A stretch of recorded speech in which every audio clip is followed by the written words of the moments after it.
Pues bueno, pues buenos días y bienvenidos a las terceras jornadas informativas de Buenavista, que en esta ocasión pues nos vamos a dedicar a la autoedición, copyleft, Creative Commons y sobre todo herramientas disponibles hoy en día en Internet para la difusión de la música en este caso. Nos parece súper interesante hablar de todo esto porque es un mundo que se ha abierto, lleva abriéndose los últimos años, pero está habiendo iniciativas que están empezando a despuntar. Y nos parece muy interesante. Y sobre todo mostrar y analizar el cambio que ha sufrido la industria musical también y los nuevos canales que existen para la difusión de las obras. Ahora vamos a empezar con Jorge Campanillas, abogado especialista en Derecho de las Tecnologías de la Información y Comunicaciones, trabaja en Jurismática Abogados, que nos hablará en general sobre derechos de autor, Creative Commons, licencias copyleft y cómo está el campo ahora mismo y las novedades que ha podido haber. Entonces, sin más, vamos empezando. Muchas gracias por la presentación y también por la invitación a dar esta ponencia, y agradeceros a los que habéis venido, porque realmente venir un sábado a las 10 de la mañana a escuchar de derecho, que yo no lo hacía ni en la facultad, tiene su agradecimiento, desde luego. Por mi parte, lo que voy a intentar es mostrar qué es esto del copyleft, ¿no? De qué se está hablando, de qué es la amiga del copyleft y sobre todo de las licencias Creative Commons, ¿no? Como bien ha dicho, bueno, ya haré la presentación, pero sobre todo al final lo que más interesante siempre resulta de estos temas son las consultas que podáis tener, las dudas que podáis tener y cómo vayamos a poder solucionarlas, ¿no? Además, bueno, además también, aunque vaya a hablar del copyleft, del copyright, de las licencias, estamos en una época de cambios. Estamos en una época de cambios y no hay nada más que escucharlo en la televisión, ¿no? Estamos en una época de cambios que quizá con lo que yo pueda estar diciendo hoy me lo cambien en pocos aspectos. ¿A qué me estoy refiriendo? Pues me estoy refiriendo sobre todo a la modificación que va a suponer la Ley de Economía Sostenible, la Ley SINDE, en la forma de protección de la propiedad intelectual, sobre el cierre de páginas web que puedan estar infringiendo derechos de propiedad intelectual. Me refiero también a la modificación que va a suponer la sentencia que hubo sobre el tema del canon. También se supone que se va a tener que modificar la Ley de Propiedad Intelectual, en fin. Estamos en una época de cambios. Lo que una cosa está clara es que el ámbito Internet y las nuevas tecnologías ha hecho que explote, si se me permite la expresión, que explote la protección o la forma de protección o de reglamentación de la normativa de propiedad intelectual. Me explico. La normativa de propiedad intelectual ha estado pensado para un mundo analógico. Ha estado pensando para un mundo de las cosas, ha estado pensando para un mundo de te paso el libro, te paso el CD, te paso el DVD, hago una copia en un CD, en un DVD, y no está planteada y no está pensada para el mundo digital.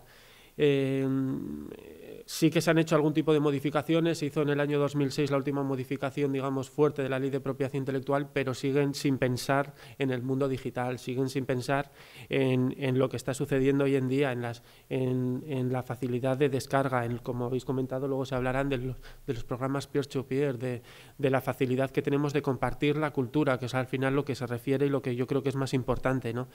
Y mientras eso esté así, pues todo lo que estamos haciendo los abogados es interpretar, como también nos corresponde a nosotros por nuestra profesión, ¿no? Pero bueno, es interpretar teniendo como base una normativa, como digo, analógica, que está pensado en el papel, en la partitura y poco más, ¿no? Y hay que darle una vuelta, y que estas modificaciones de la Ley de Propiedad Intelectual no siempre se hagan pensando en los mismos lobbies, que al final es lo que nos estamos dando cuenta. Y otra de las cosas que, si luego también queréis, podemos hablar de Wikileaks, que deja constancia y deja muy clara que toda la normativa de propiedad intelectual se está regulando según los grandes lobbies, y en este caso según Hollywood, ¿no? Pues bueno, con eso quería decir que estamos en una época de cambios, en una época de grandes, digamos, incertidumbres, y que, gracias a Dios, pues todavía hay gente pensante y bien pensante que hace unos cuantos años se le ocurrió esto del copyleft y se ocurrió esto del Creative Commons, sobre todo, ¿no?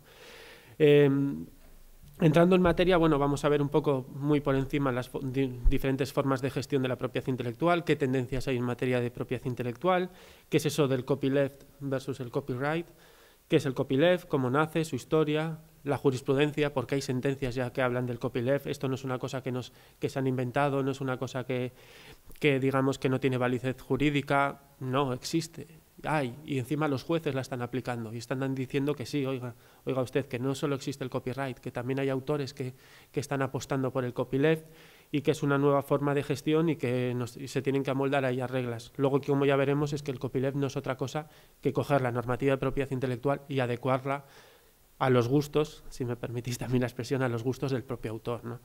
Y luego nuevas formas de licencias, pero bueno, haciéndonos sobre todo caso centrándonos en Creative Commons, también existe Color Juris, otro tipo de licencias que van a salir, o como nosotros también mismos nos podemos crear nuestras propias licencias para nuestros propios contenidos y ver cómo licenciarlos, ¿no? En cuanto a las formas de gestión de la propiedad intelectual, pues hay, de grosso modo, por supuesto, y siempre teniendo cuidado con lo que se dice, ¿no? Pero puede haber dos formas, ¿no? Una autogestión, una autoedición. Lo que hace, está claro, es que Internet hace que ya no necesitemos a esos intermediarios que se necesitaban antes. Bueno, con quien dice Internet dice las nuevas tecnologías. Antes necesitabas vosotros lo sabréis mejor que yo, necesitabas quizás una discográfica, necesitabas una editorial, necesitabas alguien que te crease, ¿no? Lo que tú tenías en tu mente o lo que tú tenías en tu cuerpo, que te lo generase. Hoy las nuevas tecnologías hacen que tú desde tu casita, de una forma muy sencilla, te puedas autoeditar tu libro, autoeditar tu canción, autoeditar tu bien cultural, lo que sea, el que corresponda. Con lo cual, también lo que hace la posibilidad es que tú te puedas autogestionar tu propia obra, ¿no? Ojo, el copyleft, por supuesto, parte de la base también de que tú puedas más fácil autogestionártelo porque tú te vas a crear tus propias licencias y vas a decidir cómo, pero también hay gente que se va a autogestionar o va a autoeditar y va a seguir siendo partícipe de licencias restrictivas o de un copyright también, ¿no? Para gustos los colores. Bueno, pues si tú decides que todos los derechos estén reservados y que todo lo que tú te creas no se va a poder copiar, cada uno es libre de optar por su opción. Pero también es verdad que gracias a los sistemas, a las nuevas tecnologías e Internet, hace más posible que puedas licenciar libre, que puedas permitir que se comparta, que eso que has creado en tu casa desde tu propio ordenador, lo subas a un programa peer-to-peer, lo compartas con todos y encima es con una licencia que permita la copia, para que quien se lo pueda estar descargando no vaya a tener absolutamente ningún problema, pues porque tú mismo quieres que se copie, ¿no? Quieres que eso mismo, que tu música suene, y cuanto más suene y más se descargue, muchísimo mejor. Se supone que luego tendrás muchos más conciertos y más posibilidades de que se te conozca, ¿no? Y además también existen, gracias a estos sistemas nuevos, también existen unas formas de protegernos, porque siempre también se estaba comentando, bueno, pero por las entidades de gestión, por quien tutela los derechos, bueno, pero es que el pobrecito autor no se puede proteger ante las grandes lobbies, ante las grandes multinacionales, ante los malos que son los consumidores y usuarios que roban todo, ¿no? Bueno, existen formas de protegerte. Existe el registro de la propiedad intelectual, que es voluntario.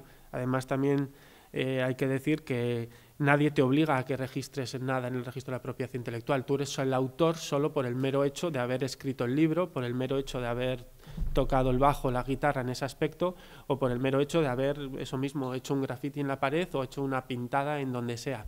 La normativa te protege desde el momento en el que tú has escrito ese libro o has hecho eso. No tienes que hacer nada más, es decir, no tienes que ir al registro de la propiedad intelectual y decir, oye, que yo he hecho eso.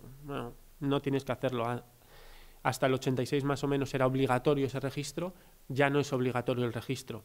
Por supuesto, yo siempre recomiendo, pues oye, mira, si tu obra crees que empieza a tener un volumen o que es algo importante, por supuesto que vayas al registro y la registres, al registro de la propiedad intelectual, que es un registro público que está en cada provincia tiene su registro, y a nivel de comunidad autónoma también tiene su registro, y por unas mínimas tasas, bueno, pues tienes una prueba, porque en el fondo no son más que pruebas que dicen que tú en un momento dado eres el autor. Perfecto, y además es una prueba que se dice reforzada. Es decir, en caso de un pleito, de que alguien te diga que tú le has plagiado, que tú le has copiado que eso es suyo, tú tienes una prueba reforzada que en el juez va a decir, oiga, mira, este señor en tal fecha, y además aquí hay un funcionario con un documento que lo dice, él es el autor. Usted pruebe que no es realmente el autor, ¿no? Lo va a tener difícil. Otra cosa es que, claro, te saque el manuscrito porque hecho por él y con una prueba caligráfica de que es anterior. Vale, pues sí, entonces ese caso es el autor.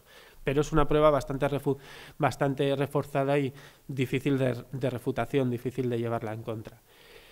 Ante este registro, que como digo es voluntario y es una prueba, van surgiendo también, gracias a las nuevas tecnologías y a Internet, van surgiendo nuevas formas de protección privadas, pues empresas y asociaciones, sobre todo en este caso pues viene del sector privado, que se les ha ocurrido decir, bueno, pues quizá hay también modelos de negocio para proteger la propiedad intelectual. No sé si conocéis, por ejemplo, Safe Creative.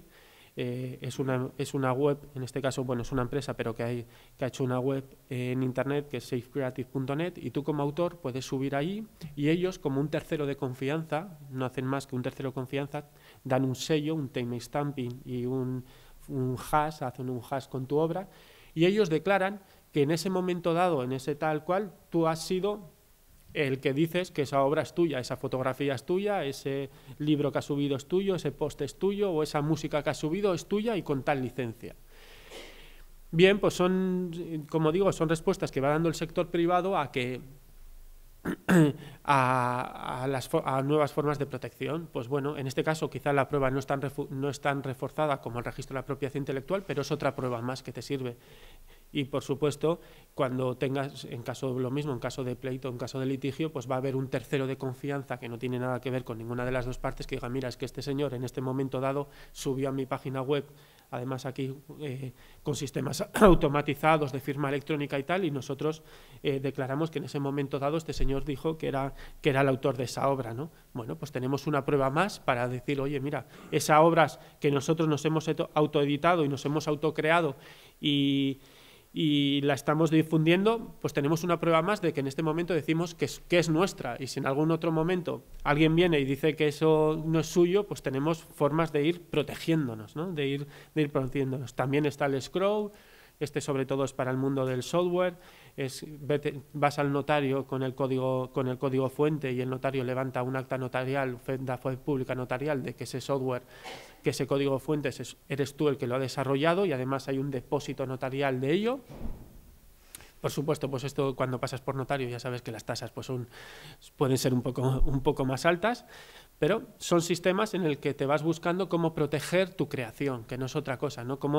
Aunque, como digo, la normativa no te exige a nada, porque por el simple hecho de haber creado ya estás, más o menos, estás protegido, vas buscando pruebas reforzadas para irte protegiendo y para irte evitando un desagradable, pues algún acontecimiento desagradable de que alguien diga que le has plagiado o que te ha plagiado o cualquier otro tipo de cosas. Y por supuesto también existen, y son recomendables en cierta forma, marcas de autoría, marcas de agua, es decir, gracias también a la tecnología es verdad que hoy en día pues existen sistemas en el que tú puedes poner a tu obra un tipo de ciertos de marcas tecnológicas que no son visibles para el usuario, pero que a ti te van a poder demostrar que en un momento dado pues alguien ha podido plagiar tu obra, ¿no?